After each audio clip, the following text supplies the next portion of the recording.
আপনি আমাদেরকে রাজাকার বলেছেন, রাজাকারের তকমা দিয়ে আমাদের ভাইদের গুলি করেছেন।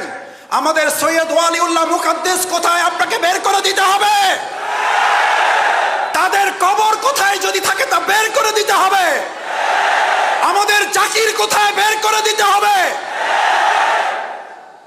না হলে আপনাকে বের করে নিয়ে এসে জনগণ এবং আইনের আদালতে আপনাকে ওই একই অবস্থার মুখোমুখি জনগণ করবে। তোমরা স্লোগান নিয়ে রাস্তায় বেরিয়ে পড়ো, সৎ মানুষ লাগবে ভাই, সৎ মানুষ। বাংলাদেশ ইসলামী ছাত্র শিবির তৈরি করছে, এই নিন সৎ মানুষ, সুন্দর একটা বাংলাদেশ বিনির্মাণে আমরা আপনাদের পাশে আছি। আমাদের এই রাষ্ট্র সংস্কারের কাজ চলমান। আমাদের আমিরে জামাত ডাক্তার শফিকুর রহমান উনি একটা বক্তব্য দিয়েছেন। এই বক্তব্য কেউ কেউ ভিন্নভাবে এখন প্রচার করার চেষ্টা করছেন, অসৎ উদ্দেশ্যে সুবিধা ভোগ করার জন্য, এবং এই সরকারকে দুর্বল করে দিয়ে আর একটা অন্যায় প্রতিষ্ঠিত করার জন্য তা করা হচ্ছে। আমিরে জামাত স্পষ্ট করে বলেছেন, 15.5 বছরে এই বাংলাদেশকে ভেঙে চুরে খান খান করে দেওয়া হয়েছে। সেই বাংলাদেশকে পুনর্নির্মাণ না করে তড়িঘড়ি করে আরেকটা নির্বাচন দিলে মূলত ওই সুবিধাভোগী, ওই অন্যায় ফ্যাসিস্টরাই আবার হয়তো মাঝখানে একটা সুযোগ তারা গ্রহণ করবে।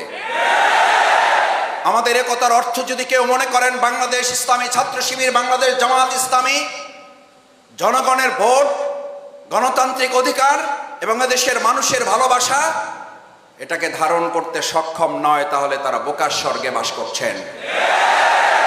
বাংলাদেশ ইসলামী ছাত্র শিবির, বাংলাদেশ জামাত ইসলামী, আমরা আমাদের জননেতৃবৃন্দের ফাঁসি হয়েছে।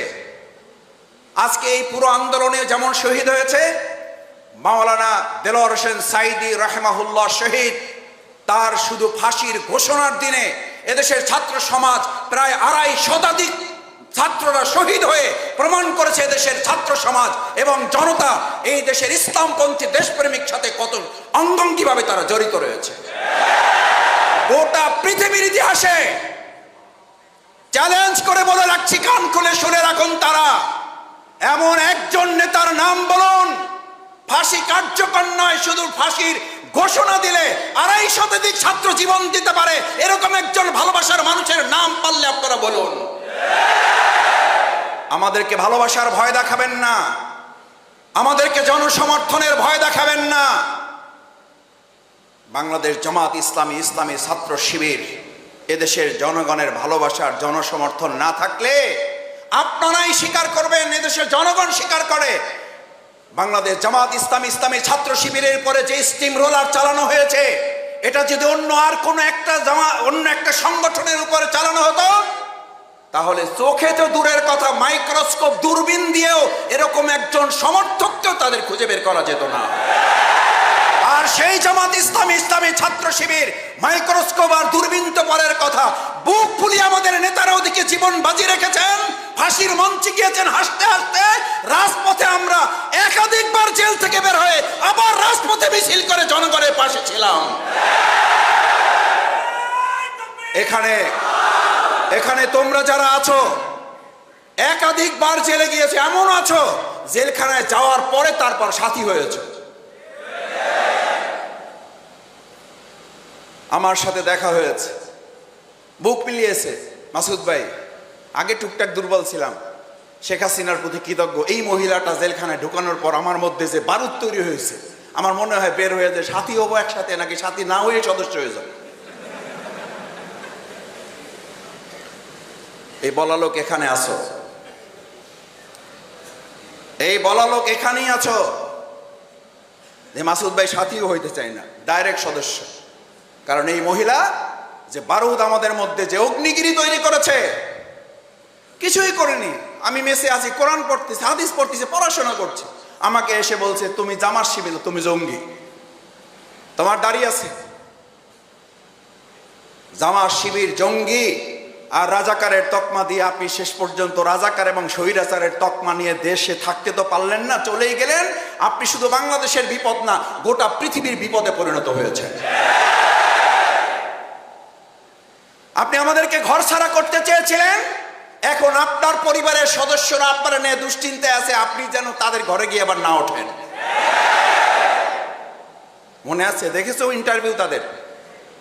আমাদের স্বামী হারা করেছেন, আমাদের এই শহীদ পরিবারের সন্তান হারা করেছেন, আল্লাহ তাআলা আপনাকে জীবিত রেখে জীবিত অবস্থায় আপনাকে পরিবার হারা করে দিয়েছেন। আর আমরা তখন বুক ফুলিয়ে জনগণের ভালোবাসা, আল্লাহর রহমত নিয়ে বলেছিলাম, আমাদের অফিস হারা করেছেন, আমাদের ঘর হারা করেছেন। ঢাকা মহানগরী দক্ষিণের প্রত্যেকটা ঘর আমাদের জন্য অফিস, প্রত্যেকটা ঘরের দরজা খুলে দিয়ে আমাদেরকে গ্রহণ করার জন্য এই ঢাকা মহানগরীর লোকেরা বুক পেতে দিয়ে বলেছিল, জামাত ইসলামী ইসলামী ছাত্র শিবির আসলে তাদের জন্য প্রত্যেকটা ঘর খোলা থাকবে। 15.5 বছর ঘরে থাকি নাই, আর শেষ 15 দিন যেই ঘরে ছিলাম,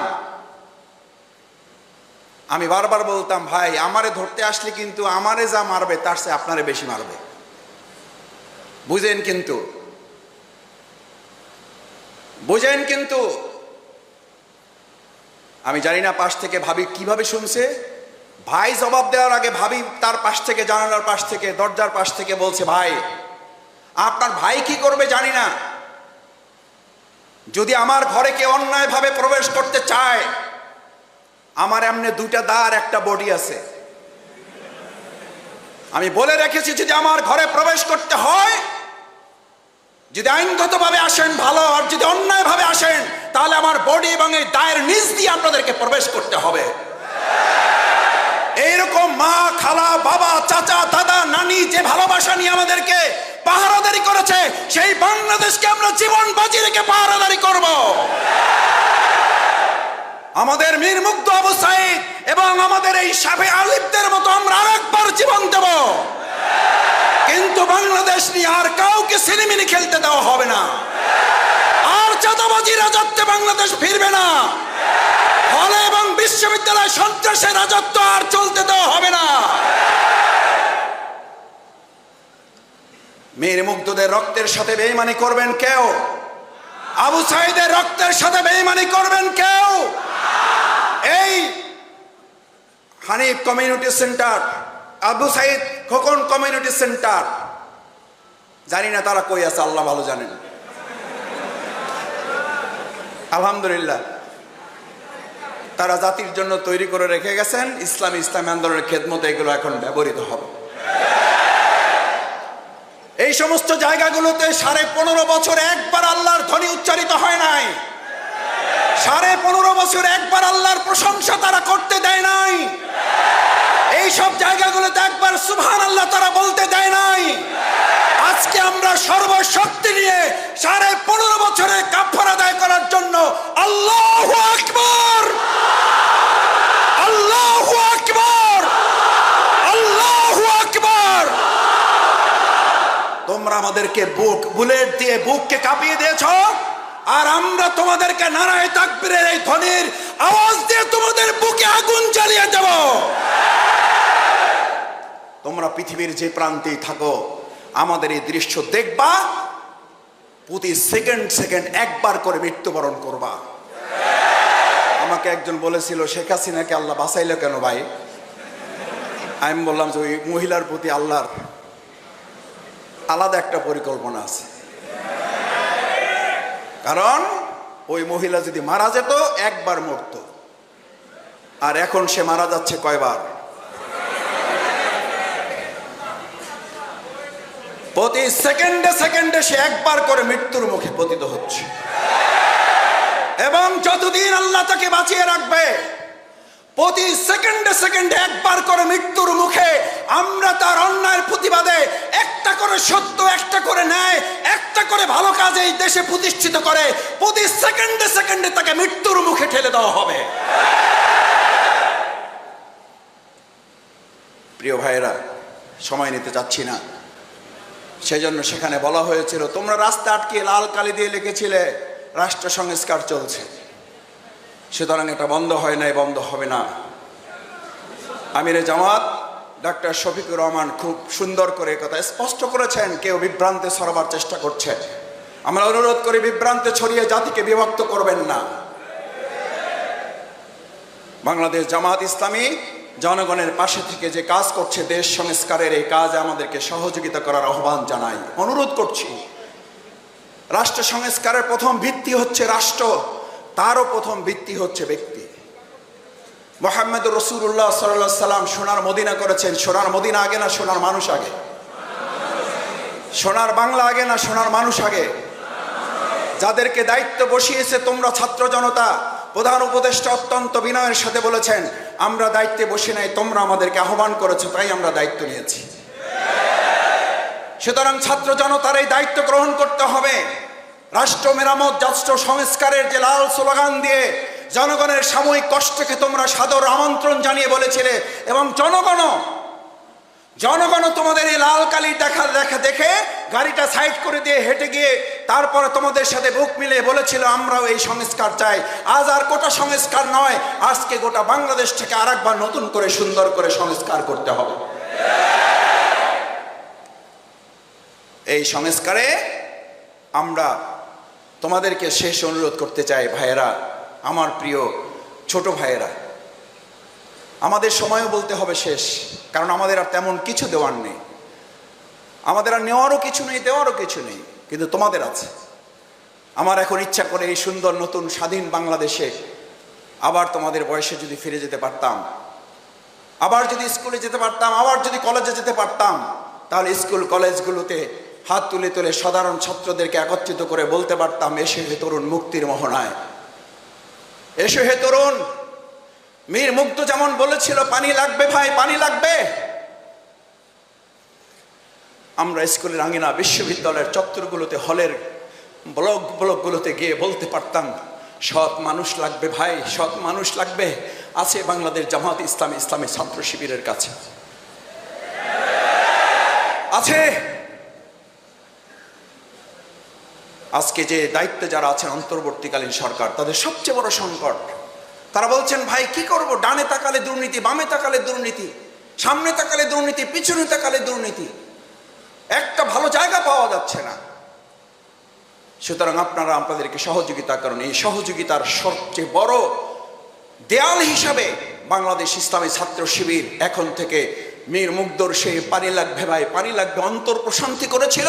আর তোমরা আজকে অদাবদ্ধ হও, এখান থেকে অঙ্গীকার করো। বাংলাদেশে ওই সময় পানির সংকট ছিল, পানি দিয়ে আমাদের আন্দোলনকামী মানুষের অন্তর প্রশান্তি করা হয়েছে। আর আজকে বাংলাদেশের সবচেয়ে বড় সংকট সৎ এবং যোগ্য দক্ষ মানুষের।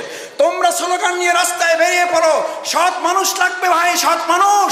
বাংলাদেশ ইসলামী ছাত্র শিবির তৈরি করছে, এই নিন সৎ মানুষ, সুন্দর একটা বাংলাদেশ বিনির্মাণে আমরা আপনাদের পাশে আছি। দেখি পারবা ইনশাআল্লাহ সৎ মানুষ, সৎ মানুষ হব ইনশাআল্লাহ। রাষ্ট্র মেরামতে চাই নিজের মেরামত, বলো। রাষ্ট্রের সংস্কারে চাই নিজের সংস্কার, রাষ্ট্রের সংস্কারে চাই নিজের সংস্কার। এই স্লোগানে উদ্দীপ্ত হতে পারলে আমি বিশ্বাস করি বাংলাদেশ জামাত ইসলামী, বাংলাদেশ ইসলামী ছাত্র শিবির, এই বাংলাদেশের স্বাধীনতা যোদ্ধা তোমরা। কে তোমাদেরকে রাজাকার বলে? আমি বহুবার বলেছি, আমাদেরকে রাজাকার, আমাদেরকে মৌলবাদ, আমাদেরকে আশামস, আমাদেরকে আল বদর, এ সমস্ত কিছু বলে আমাদেরকে থামিয়ে দেওয়া যাবে না। আপনি আমাদেরকে রাজাকার বলেছেন, গোটা পৃথিবী আপনাকে রাজাকার স্বৈরাচার বলে দেশ থেকে আপনাকে বিতাড়িত করেছে। এটা হচ্ছে আমাদের আপনার প্রতি সবচেয়ে মৃদু প্রতিশোধ। এটা তো একদম মৃদুটা, সবচেয়ে ছোট্ট প্রতিশোধটা আমরা নিয়েছি। আপনি আমাদেরকে রাজাকার বলেছেন, রাজাকারের তকমা দিয়ে আমাদের ভাইদের গুলি করেছেন। আমাদের সৈয়দ ওয়ালিউল্লাহ মুকাদ্দেস কোথায়, আপনাকে বের করে দিতে হবে। তাদের কবর কোথায় যদি থাকে তা বের করে দিতে হবে। আমাদের জাকির কোথায়, বের করে দিতে হবে। না হলে আপনাকে বের করে নিয়ে এসে জনগণ এবং আইনের আদালতে আপনাকে ওই একই অবস্থার মুখোমুখি জনগণ করবে। আসুন, রাষ্ট্র মেরামতে চাই নিজের মেরামত, রাষ্ট্র সংস্কারে চাই নিজের সংস্কার। সাথী সমাবেশের আজকে হোক এই প্রত্যয়, এই স্লোগান, এই অঙ্গীকার। আমাদের এই অঞ্চলে সবচেয়ে যাত্রাবাড়ি অঞ্চলে রক্ত দিয়েছে তোমরা। আমি এই দৃশ্য দেখতাম আর অবাক হতাম। ওরাই বলতো, আমরা কি বলবো, ওরাই বলতো স্যার গুলি করে একটাই মরে, একটাই থাকে আর একটাও নড়ে না। এই দৃশ্য পৃথিবীর জন্য নতুন এক বিরল উদাহরণ। আল্লাহ তাআলা যারা যেখান থেকে যেভাবে নির্যাতনের শিকার হয়েছে, সমস্ত কোরবানিগুলো যেন দয়া করে কবুল করেন, সেই প্রত্যাশা ব্যক্ত করে আমি বোধহয় সময় বেশি নিয়ে ফেলেছি। আল্লাহ মাফ করুন আমাদেরকে, দয়া করুন। তোমাদের সকলের সাথে দেখা করার জন্য মূলত এসেছি। তোমাদের এত সুন্দর মুখগুলো দেখতে পেরে আমি নতুন একটা সাহস নিয়ে গেলাম। তোমাদেরকে সাহস দেওয়ার হিম্মত আমার নাই। আমি মূলত তোমাদেরকে দেখে একটা সাহস নিয়ে গেলাম। আমরা প্রতিদিন অফিসে বসে এত এত সমস্যা ফেস করি যে একটু এখান থেকে ইমপ্রেশন নিয়ে গেলাম, একটু এখান থেকে নতুন খোরাক নিয়ে গেলাম যে না, আলহামদুলিল্লাহ, সমস্যা যতই থাকুক আমাদের তরুণেরা, আমাদের শিক্ষার্থীরা, আমাদের এই ছাত্র বন্ধুরা আমাদের সাথে আছে, কোনো সমস্যায় আমাদেরকে আটকে দিতে পারবে না ইনশাআল্লাহ। সবাইকে আন্তরিক ধন্যবাদ, কৃতজ্ঞতা জানিয়ে আবারও তোমাদের জন্য দোয়া করি, তোমরা আমাদের জন্য দোয়া করবা। আমরা সম্মিলিতভাবে দেশের ছাত্র জনতাকে সাথে নিয়ে আমাদের প্রত্যেকটি বিশ্ববিদ্যালয় হবে মেধা এবং সততা চর্চার সবচেয়ে গুরুত্বপূর্ণ অধ্যায়। আমাদের প্রত্যেকটা বিশ্ববিদ্যালয়, স্কুল, মাদ্রাসা, কলেজের আঙ্গিনা হবে ইসলাম এবং অনুশাসনের সুন্দর আইন বিধান কার্যকর করার, মেধা চর্চার, সন্ত্রাসের বিরুদ্ধে সুন্দর চর্চার একটা কেন্দ্রভূমি। সেই প্রত্যাশা ব্যক্ত করে সবাইকে ধন্যবাদ জানিয়ে কথা শেষ করছি। সুবহানাকাল্লাহুম্মা বিহামদিকা আশহাদু আল্লা ইলাহা ইল্লা আনতা আস্তাগফিরুকা ওয়া আতুবু ইলাইক। আসসালামু আলাইকুম ওয়া রাহমাতুল্লাহি ওয়া বারাকাতুহু।